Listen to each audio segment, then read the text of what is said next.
Welcome, everybody. Good afternoon. Thank you for attending this Friday. We have a great session today, which is a working session because it is tied, as you know, to a deliverable. And we have teaching philosophy statements, or how to develop your own teaching philosophy. As you can recall from your calendar, you will have to develop your own philosophy. So we wanted to give you some pointers.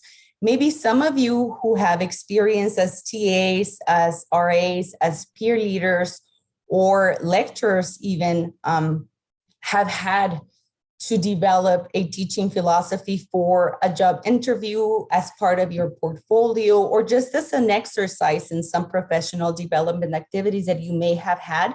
But this is obviously geared, as we know, to teaching at a two-year institution. And we're going to have some comparisons, examples, and input from your experience to see why you're teaching and how you're doing this, which is the fundamental of a teaching philosophy. Exploring those questions, those thoughts, it's an interesting process. And it goes beyond looking at teaching as an employment opportunity, right? It's beyond the activity that you do in your class, the philosophy of what we do and why we do it. So for today, guys, we are going to present this timeline or outline of our webinar. What is a teaching philosophy? How to get started, some guiding questions, some initial thoughts, and how to overcome the writing fear or the writer's fear of the blank space and really begin writing. Right? This happens, I'm sure that you've been faced with that fear when you're doing your essays, reports, any papers. So we're going to try to give you some pointers on how to start building a narrative, and from there, make it converted to an actual teaching philosophy. Some general guidelines, what to do, what not to do, and how to write a successful statement, followed by examples of two very comprehensive teaching statements and some things to consider about your audience and the purpose of this activity, as well as, and as usual, some extra resources to assist you in your own endeavor, okay? And today, our facilitator, and as you know, program director is Dr. Flores, who is a professor of electrical and computer engineering, and currently serves as our PI and director, not only for the Aspire West Texas Collaborative, but also for the UT System LSAM program, which I am a very proud coordinator as well. Dr. Flores has a PhD in electrical engineering from ASU, and he completed his undergrad and master's at UTEP. So he's very, very well aware of the home and the turf. He teaches electromagnetic field theory, electric circuits, and all of the courses that you're looking at on your screen. And previously, Dr. Flores has also been a dean of the grad school, an associate dean for the college, a project director for a wonderful initiative that was the Model Institutions for Excellence, iStar, STEP, and Puentes program. And very proud to say that I've been working with and for him for many, many, many years. We started becoming a team back in 2005. So I take all of these challenges and all of these rewards as also a little bit of my own, because we are a proud, close team statewide. Dr. Flores has received the Texas Star Award for the Texas Higher Education Coordination Board and many, many other awards. And one of the ones that we always brag is that he went to receive a recognition from President Obama. So he can tell you stories about that if you're interested. And we have a picture in the office. And also over the course of his many, many years at UTEP and in higher education, Dr. Flores is an expert in managing multi-million STEM education, research and training initiatives, such as the ones I mentioned before. So with all of this fancy presentation and a lot of kudos to my boss and mentor, Dr. Flores, the floor is yours. Thank you, Sara, and thank you for that wonderful introduction. I want to say that you probably overstated a few of my accomplishments, but thank you anyways. I do appreciate the fact that you summarized what we're going to be doing today in such an efficient manner. So if we can get started, I'm just going to guide you through a discussion of what a teaching philosophy statement is. And if you are involved in higher education and you're going to be in front of a classroom or leading a class, you are going to be required at some point in time to submit a statement of your philosophy of teaching. And that is absolutely crucial because it is a narrative that is going to state what your pedagogical values are, at the same time that you state some of your beliefs and your goals in such a way that you conceptualize your teaching and answer the questions of how you go about teaching and why you do your teaching the way that you do. So these are the two main objectives of a philosophy statement. If you don't have to be a philosopher to develop one, it's just a philosophy statement is really, if you look at what philosophy means, it really means, that you are a friend of knowledge. So in that context, you want to emphasize why it is that you want to share your knowledge and how do you go about doing that. So the statement will provide concrete evidence of your teaching. If you have not taught in the past, then this is an opportunity for you to do a little bit of homework and think about the how and the why of teaching. And you should be descriptive to some extent, but not try to develop a dissertation for this. The teaching philosophy statement is typically about 2 or 3 pages long, and it really summarizes where you stand. So let's get started, okay? First of all, you have to make sure that you start a philosophy statement by concentrating on why you value teaching. So if you ask yourself, what is the value what I'm providing? You should be able to state that. So, you can answer or fill in the blank when you say I value teaching because of A, B, and C. And then you should also describe the approaches that you consider to be most important.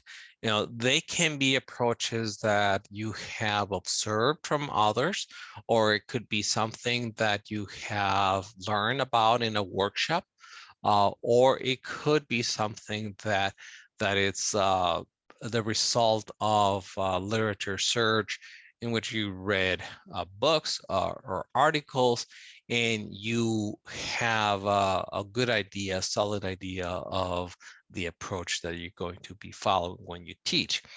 You also should, and this is very important, be aware of the student population that you're teaching to.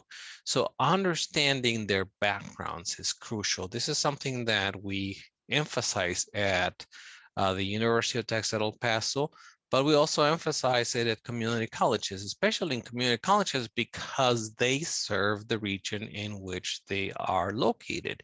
They are a focus of attention of their community. So understanding the people in the community and their diverse backgrounds is actually very important in outlining how you're going to go about teaching to them. And then the last item has to do with the actual evaluation of the work that you conduct. You should always have an opportunity or create an opportunity for you to think about the work that you have done and try to evaluate it in such a way that you get feedback from the students, but also you reflect on your own work. So this evaluation is going to help you become better at what you're doing, which in this case is teaching, and it should create a virtuous cycle so that you're always improving from semester to semester, and realize that there's always room for improvement. If you think that you cannot improve anymore, you should think about it again, because there's always that opportunity for growth. Sarah? So there's two guiding questions here. Why do you teach and how do you teach? And the first one is about what do you believe in and value about teaching? And also about student learning. So teaching and learning go hand in hand. You cannot be an effective teacher if the students aren't learning. And at the same time, you have to be able to structure your teaching in such a way that you prioritize why you're teaching. So it's always important to say at the beginning of a class period what the objective of that class period is going to be about. And then also think about the evidence-based practices that you use. So in other words, you don't need to reinvent the wheel. And when you answer the question of how do you teach, there is a tremendous amount of literature on what is sufficient and what is not. And one of the things that we know is not a fiction is lecturing. Lecturing time and time again without giving the students an opportunity to participate. So as an example, one of the things that I do in the classroom is I tend to talk for about 10 to 15 minutes. Then I pause, ask questions. And if I see that the students aren't quite engaged, then I try to engage them with a simple question, try to have them answer that, turn around to their partner, talk about it and provide some sort of answer, or I can give them what the answer is and then they all confirm that they got that answer or that they didn't get it. So that's just one approach in regards to how you go about teaching. So again, the questions are why and how. Those are the two critical items to think about. Sara? Yes, I just want to interject and make a quick comment about the how do I teach. This also is notable to be focused on the curriculum. So what we're trying to do in this exercise of developing a teaching philosophy is aside from what you have to teach, because at a community college, maybe a little more than in a university, there are set or standards in terms of the curriculum and the delivery of it. So we're going beyond the subject. So how do I teach doesn't necessarily relate to the curriculum requirements that the institution may have. This is something about you and how you're delivering the information. Okay, so I just wanted to make that differentiation because it is not, well, I teach how they want me to teach, or I teach what they want me to teach. This is beyond the subject and the regulations of the institution that you're aiming to work at. Absolutely, Sarah. And thank you for bringing that to our attention, because the how is different from the what. What you teach is often defined by the faculty, by a committee of faculty that have designed a particular course or that have defined what the actual course content is going to be, and that would be provided in the syllabus. But the syllabus typically doesn't say how you go about doing teaching. This is part of your academic freedom. And unless you have very specific instructions from the chair of the department or the program coordinator, you have liberty as far as how you go about doing teaching. So that's also important to emphasize. And remember that we will have a session for, sorry, Dr. Flores, we will have a session for lesson plans.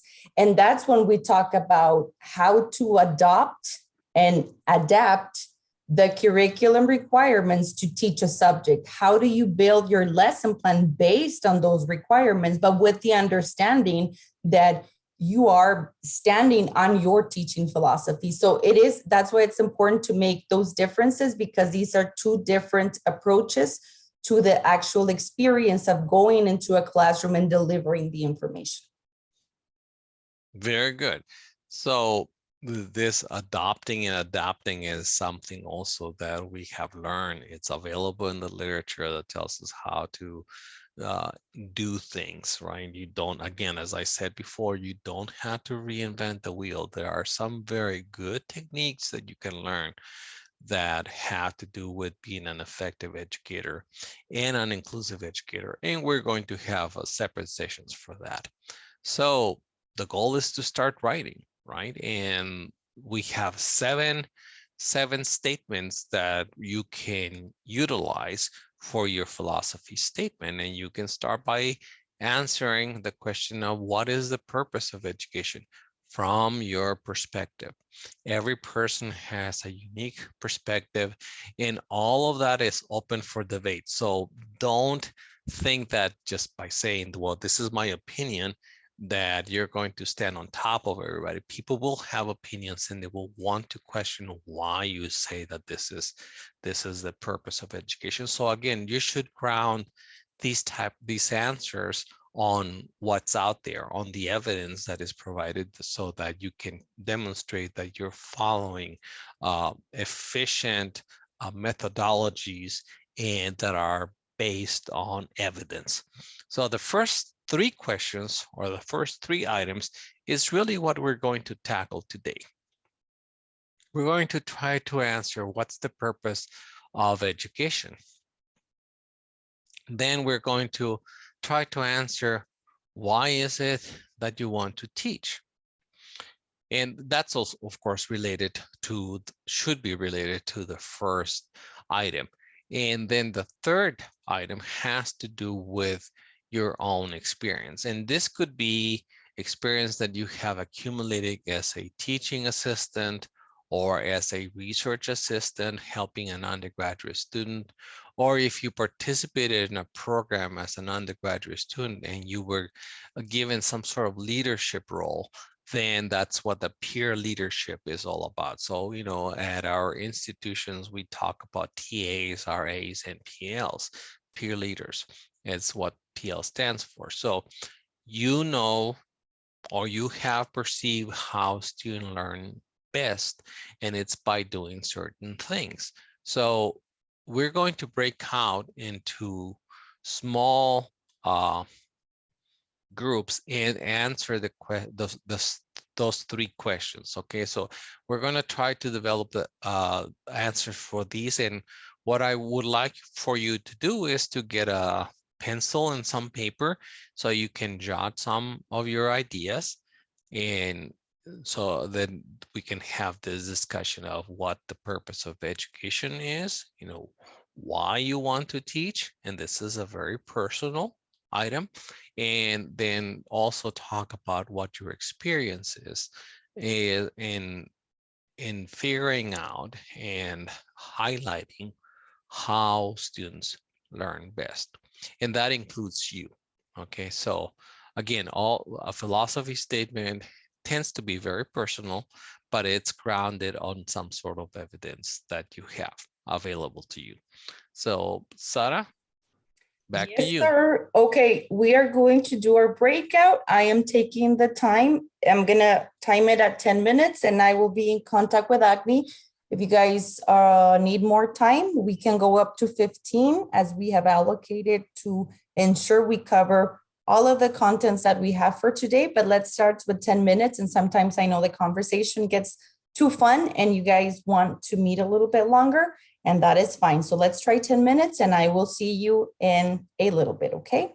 And remember, please open your mics and turn on your cameras so everybody can see you and we can have a better and more direct interaction in the breakout.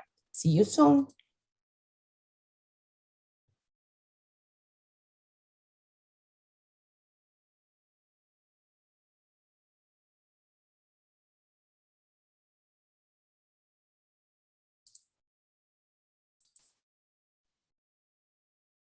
And we are back. And we are back. Okay, let's see.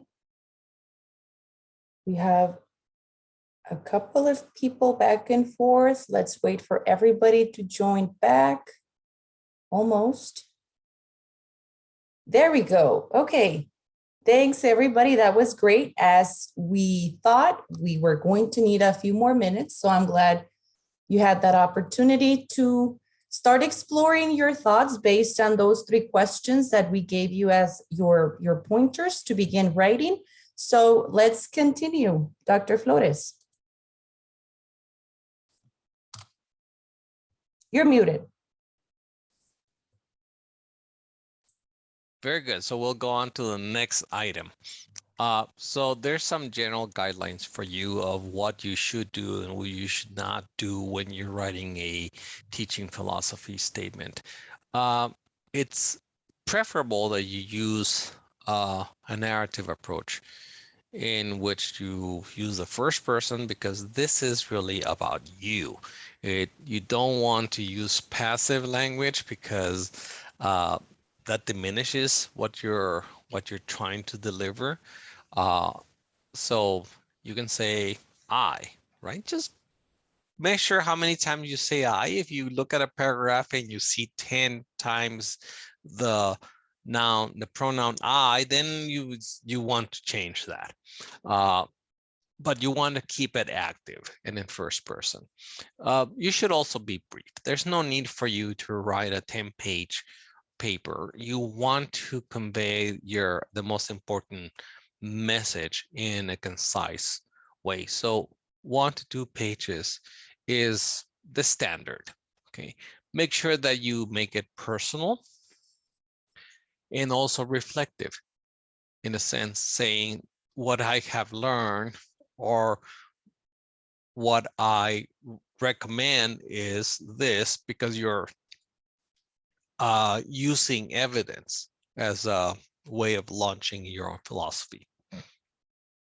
Make sure that you discuss the goals for your students, general goals. Of course, there's going to be specific objectives for each course, but you should talk in general. But what are the goals when you engage students? And also cite relevant examples and talk about the evaluation of student learning.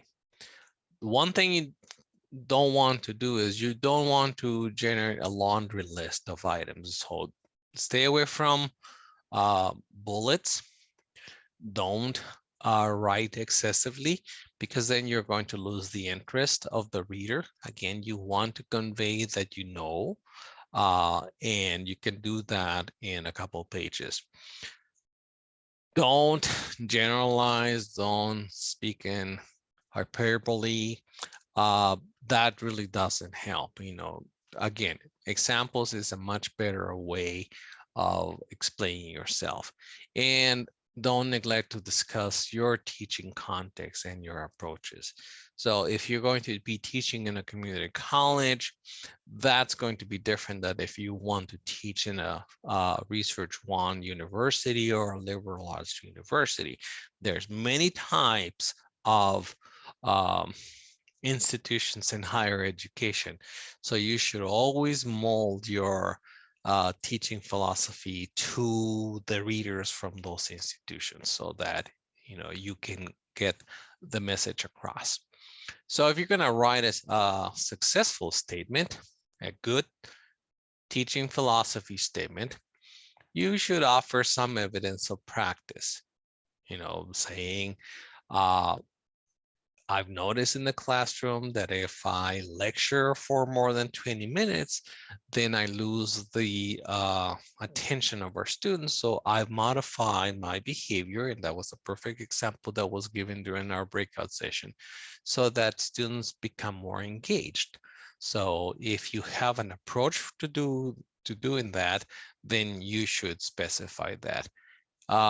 Make sure that it communicates that you value teaching and that you're always reflecting on what you do. Okay, so you look at your work so that you are trying to be better. Okay, illustrate yourself as being learning centered, and that you're attuned to differences in the students' abilities and backgrounds, because not everybody learns the same way. Not everybody has the same background. So if you ignore their background and your background, and you don't try to bridge between those two, then you're doing yourself and the students a disservice. And finally, you should write clearly. Your writing should be readable, and of course it should be free of grammatical and spelling mistakes. So let me give you a couple of examples of teaching philosophy statements. The first one is from a professor of biology, dear colleague of mine, who talks about how his first teaching assignment went.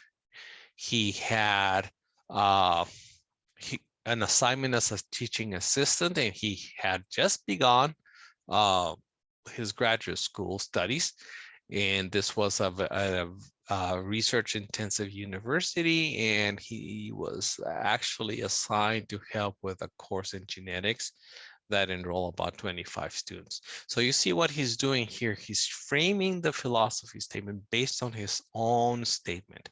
Okay, so he states he didn't have experience and that he realized that he could not memorize all the students' names. That was just not going to be an effective way of doing things, which is something that you might be able to do in a laboratory setting, but not in a large classroom. So he felt he was paralyzed. He felt that he didn't know what to do. And then he did have a conversation with his professor, and she told him, you know, as much as these students want and need you to help them understand the material, they also want to see that you're enthusiastic about genetics. So the message here was that he wasn't really showing a lot of enthusiasm for the material. But so it's important that you show that you care about the materials and you think that what you're teaching is important. If you cannot convey that message, of course, that's very problematic. So in the end, he thought that providing students with opportunities to engage with the course material, that really led to developing, the idea of helping them develop a foundational understanding of the core principles of biology. And also for him, it also meant understanding the education, which is a requirement to explore novel and explore knowledge in novel ways. So again, I think this is a great example of, and I encourage you to read this carefully, because you don't just want to tell the students, you can find this information, it's available out there. What you really want to do is help the students understand. For example, in this case, he uses case studies, right, in class demonstrations and activities, so that the students feel challenged. Okay, if they don't feel challenged, then of course that's going to be problematic. Okay, so it's really important. Again, this is one approach for writing a teaching philosophy statement that is based primarily on a sequence of events that led this professor to think about how he could be a much more effective and efficient educator. So this is in sharp contrast with the second example, because this professor doesn't necessarily say, this is how I started teaching. This is a person who is talking to his peers and telling them, this is how I've come to develop my philosophy of teaching. And he makes reference to John Dewey, and who was, of course, a very influential individual at the turn of the 20th century. And he was focused on democracy and education, the importance of having an educated population to have a strong democracy. So this is somebody who's done a little bit of research and is able to make a comparison of what nutrition and reproduction are to physiological life, education is to social life. So there's an understanding that education has an impact on society. So if you could go back to the previous slide. So there's 2 points. that he is making. And one of them is being committed to two ideals, okay? Transmitting knowledge and providing access to knowledge and to an education. So one of them has to do with the fact that he understands, he has a deep understanding of a certain topics, but he also wants to make sure that the students have access to that knowledge. So he actually turns it into part of being the pursuit of happiness of the students and the betterment of society. So, you know, he's saying this is why education is important, because people who are pursuing education want to pursue their own happiness, and this is going to better society. Go ahead. So he believes that human beings are born explorers with an inquisitive mind and a multiplicity of talents. So nobody gets left behind. Everybody has a talent, something to bring to the table. And if you work with them, if you develop the right environment, the right conditions, you can help them develop their full potential. Okay, so ultimately, he talks about what he does at the graduate level. At the undergraduate level, there's one focus. At the graduate level, there's another focus, which is research, which is about training the next generation of scholars that would have broad intellectual foundations.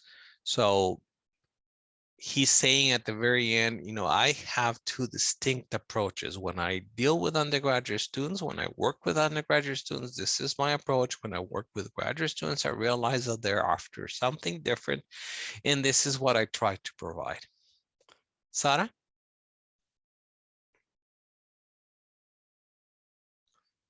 So when you're writing your teaching philosophy statement, make sure that you know your audience. Who are you writing this for? Are you writing this for a peer who wants to understand your way of thinking? Are you writing this for an administrator who is in the process of hiring and you want to make a good impression on that person? And you should always keep in mind also what's the purpose of that, of your work, okay? So think about what you want to set, how you want to set the tone of your conversation, and make sure that you understand pedagogical approaches. You know, these, when I talk about evidence-based practices, I really mean about pedagogy that has a theoretical foundation and has been tested as well. Okay, so how your teaching philosophy reflects on you, it's important, and it also lays the foundation for how you are going to deliver course content effectively. Okay, so think about, you know, content is not covered, it's uncovered. Okay, it's discovered. That's the other word. So when you're helping people discover content, you have the tools, or you should have the tools to do this right.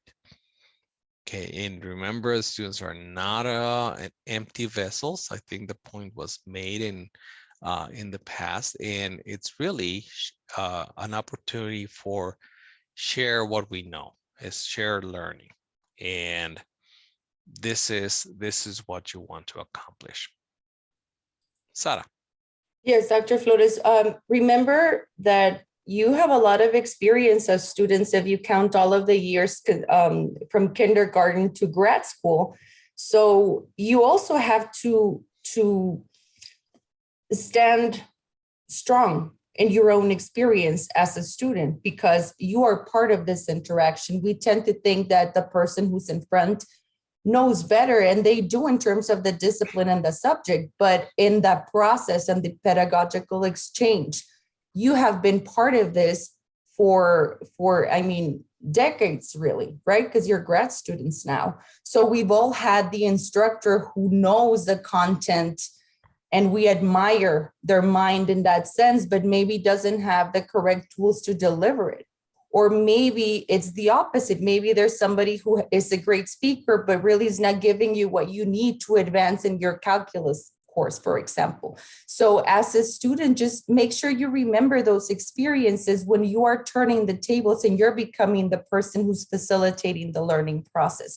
So what would you change in that process is also a great way to start thinking about the tone you want to set when it comes to your own teaching philosophy.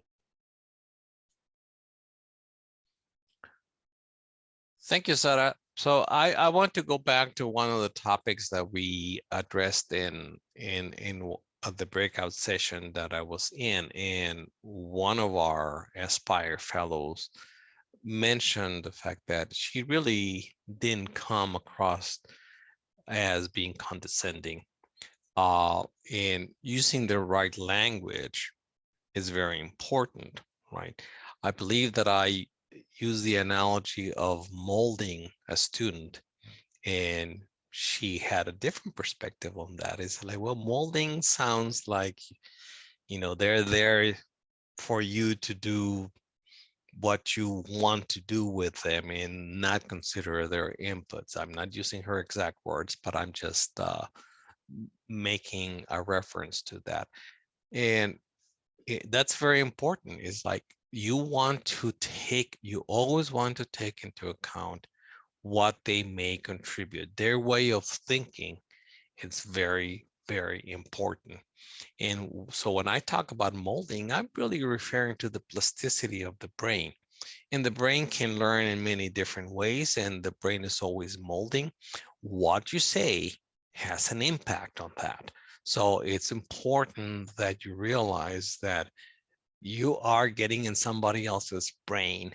And so you have a responsibility for making sure that what you say and do has always a positive impact. And that's the basis of a teaching philosophy statement. You want to state why you believe that teaching is important, and you want to say how you would do things, as well as saying, and this is the way that I intend to reflect upon the work. At the end of each term, then you want to look back on what was accomplished and then take notes on what needs to happen the next time that you teach that content again, so that you have created, in a sense, this virtuous cycle of improvement. And again, I can tell you, I've been at the university for more than 30 years, and the way that I started doing things 30 plus years ago is not the way that I do things now. I've learned quite a bit from the process. I learned to study my students as much as I study the subject, and learn from them as much as possible. So ultimately, I think we all become better human beings in the process of doing that. And that's what philosophy really is about. Thank you, Sara. Dr. Flores. Yes, that's correct. So remember that when you start writing your teaching philosophy statements, you have a lot of resources that we've included in our Blackboard shell. I know that this was part of the conversation during your breakout room sessions as well. So thank you for those who have had the chance to look at the resources and start thinking about what we talked today. And if you haven't, make some time and make sure that you also download these resources, because they are there for you and to assist you, not only during the Aspire fellowship experience, but in your emerging career as educators. So I would also like to mention, and Agni, if I am missing any housekeeping items, please interject. Thank you so much for writing those wonderful mentor meetings. I was pleasantly surprised, not that I was expecting less from you, because we read your applications and there's a reason why you're here. But we were pleasantly surprised, because I can say that out of the previous groups, this has been the best one in terms of writing. So I do commend you for that effort, even though it was one of the parts of the fellowship that doesn't become part of your teaching portfolio. Those interactions had some really valuable points, and I thoroughly enjoyed reading them and look forward to doing so. Remember that we do take the time, Agni and myself, to go in and give you feedback. So please read the feedback for your activities, for your deliverables, if you haven't done so, and keep up. We know that this is an additional activity you have from your very busy agenda and schedule and labs and everything else in lives, of course. But we are trying to keep everybody on track. Agni, am I missing anything, or is there anything that you would like to mention before we adjourn? No, I think that's most of it. Just like you said, just like for everyone who hasn't had a chance to check out on Blackboard, I think the teaching philosophy resources would really help along with whatever you would have learned today during the webinar to create your own teaching philosophy. Yes, indeed. Well, thank you so much. We really appreciate your time, your effort, your conversation, and everything that you've done so far. If you have any questions, as usual, you know how to reach us and where we are. So as I mentioned before, and for those who joined a bit later, we will be having a webinar next Friday because we postponed the one during spring break. So remember that this will make us stay on track and also respect the time of our scheduled guest speakers for the following weeks to come. So thank you so much. And I will make sure that we have the video and the copy of this presentation so you can go over all the pointers and read those two examples with care and time before you start writing your teaching philosophy, which is coming due quite soon. So thank you. Thank you all. Have a great rest of the afternoon and a better weekend, and we will see you soon. Thank you.